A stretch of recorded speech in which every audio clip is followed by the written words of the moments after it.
Welcome to coding for Dev. तो आज के वीडियो में आपको बताऊंगा emotion and other CSS in JS library comparison. Okay, तो एक और इसमें एक लाइब्रेरी होती है हमारी इमोशन।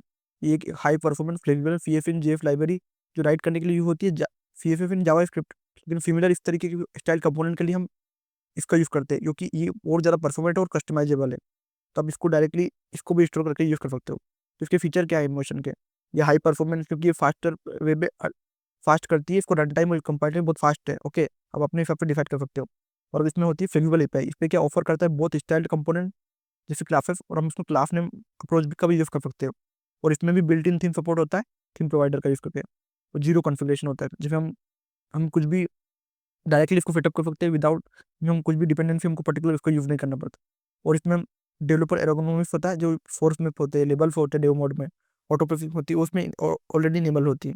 और इसमें क्या type script support, excellent type script integration, आप डायरेक्टली इंटीग्रेट कर सकते हो इसको इंस्टॉल करके। तो अगर मैं इसको इंस्टॉल करने की बात करूँ तो आपको इसको npm इंस्टॉल इमोशन, इसके अंदर डायरेक्ट इसको इंस्टॉल करना है और आपको इमोशन स्टाइल को इम्पोर्ट करना है। तो इसको डायरेक्टली आप यूज़ कर सकते हो। इसको यूज़ करने के लिए आपको मैं एग्जाम्पल बताऊँ तो आपको इसको इम्पोर्ट करना है स्टाइल को इमोशन स्टाइल से। फिर आपको एक बटन है तो उस पर डायरेक्टली अब स्टाइल डॉट बटन आपको बैकग्राउंड कलर देना है। अब आपको उसमें उसके अंदर कुछ पास करना है, होवर करने पे वो डायरेक्टली जिस पे आपने उसका यूज़ करा था उसको यूज़ करके यूज़ कर सकते हो। इसमें लेकिन एक और फायदा क्या, इसमें अगर हमारे को क्लास नेम का यूज़ करके देना है तो हम क्लास नेम का यूज़ करके भी दे सकते हैं। जैसे मैंने इसको इंपोर्ट करा लाइब्रेरी को, मैंने ऐसा क्लास नेम का इसको टेम्पलेट एडिटर का यूज़ करके भी मैं इसको दे सकता हूँ। ओके, तो और जो इमोशन और स्टाइल कंपोनेंट दोनों में डिफरेंट क्या है फिर? सबसे पहली बात आती है परफॉर्मेंस की। जो इमोशन है वो बहुत ज़्यादा फास्ट है क्योंकि उसमें कंपाइलेशन बहुत ज़्यादा फास्ट होता है। ओके, और जो स्टाइल कंपोनेंट है फ्लो है क्योंकि उसका रन टाइम वो स्लो रन करता है। एपीआई ऑप्शन की बात करूँ तो इसमें हम सीएसएस प्रॉपर का भी यूज़ कर सकते हैं, स्टाइल का भी यूज़ कर सकते हैं और क्लास नेम का यूज़ करते हैं। लेकिन जो स्टाइल कंपोनेंट है उसमें हम केवल स्टाइल का यूज़ कर सकते हैं। बंडल साइज की बात करूँ तो इमोशन का बंडल साइज बहुत ज़्यादा छोटा है, स्पेशली वो सीएसएस प्रॉफ के साथ। और जो स्टाइल कंपोनेंट का बंडल साइज थोड़ा बड़ा होता है। थीमिंग की बात करूँ तो इसमें थीम सपोर्ट होता है, दोनों में थीम सपोर्ट होता है। पॉपुलरिटी की बात करूँ तो जो इमोशन है वो थोड़ा ग्रोइंग कंडीशन में और स्टाइल्ड कंपोनेंट बहुत ज़्यादा पॉपुलर है। लर्निंग कर्व की बात करूँ जो अगर आपको स्लाइटली हायर मोर एपीआई है तो आप इसको सीख सकते हो। और आपको ईजी टू लर्न है हमारा स्टाइल कंपोनेंट। और डेवलपर एक्सपीरियंस की बात करूँ तो आपको जो डेवलपर के लिए ग्रेट है क्योंकि इसमें लेबल्स होते हैं, ऑटो प्रिफिक्स होता है।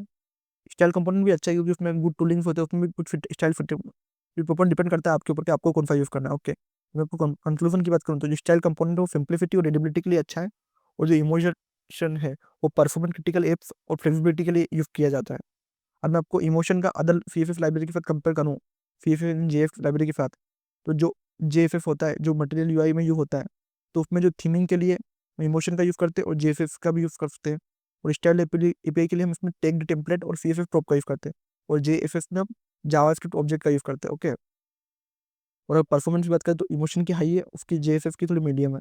कम्युनिटी की बात करें तो उसकी ग्रोइंग है और उसकी एमयूआई ने इमोशन पे मूव हो गई है, उसकी डिक्लाइन हो रही है, समझ रहे हो? सिंटेक्स प्रेफरेंस की बात करते हैं इसमें सीएफएफ जैसा होता है और उसका जावास्क्रिप्ट जैसा होता है।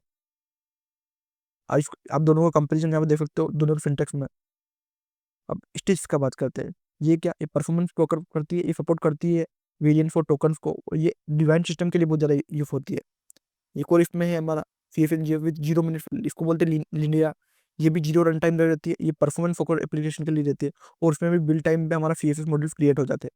तो अगर मैं आपको कंपेरिजन करूँ सबका स्टाइल का, तो अगर आपको फिनटेक्स कंपेरिजन करूँ तो आप देख सकते हो इन पे फिनटेक्स का क्या क्या डिफरेंस है।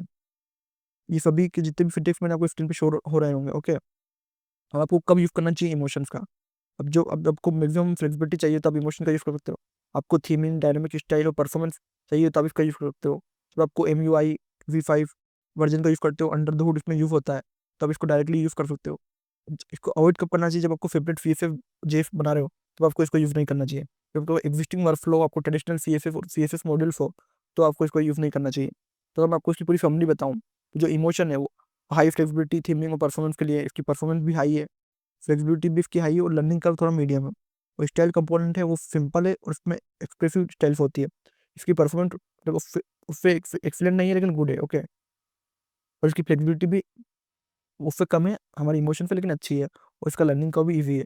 और जेएसएफ की बात करो तो इसमें हमारे जो ऑब्जेक्ट स्टाइल होते हैं, जो ओल्डर एमयूआई प्रोजेक्ट्स होते हैं, परफॉर्मेंस बहुत ज़्यादा क्रिटिकल है इसकी। और इसकी फ्लेक्सिबिलिटी भी इतनी अच्छी नहीं है और इसको लर्निंग कर्व भी मीडियम है। और लिनियरा का बात करूँ तो इसमें रन टाइम फीचर जेएफ नहीं होती, तो इसकी परफॉर्मेंस अच्छी है। लेकिन इसमें जो फ्लेक्सिबिलिटी और लिमिटेड है और इसका लर्निंग का भी बहुत ज़्यादा हाई है। और अगर स्टिच की बात करूँ तो ये मॉडर्न है और इसका डिवाइड सिस्टम भी अच्छा है और इसकी परफॉर्मेंस सबसे अच्छी है। फ्लेक्सिबिलिटी में थोड़ी कम है और इसको लर्निंग करने में थोड़ा मीडियम है। तो अब आपको डिसाइड करना है कि आपको कौन सा किसका यूज़ करना है। ओके, तो और आपको इस में वीडियो में कुछ भी डाउट है और मैंने जो भी आपको अलग अलग लाइब्रेरी बताई इसमें कुछ भी डाउट है तो आप कमेंट कर सकते हो।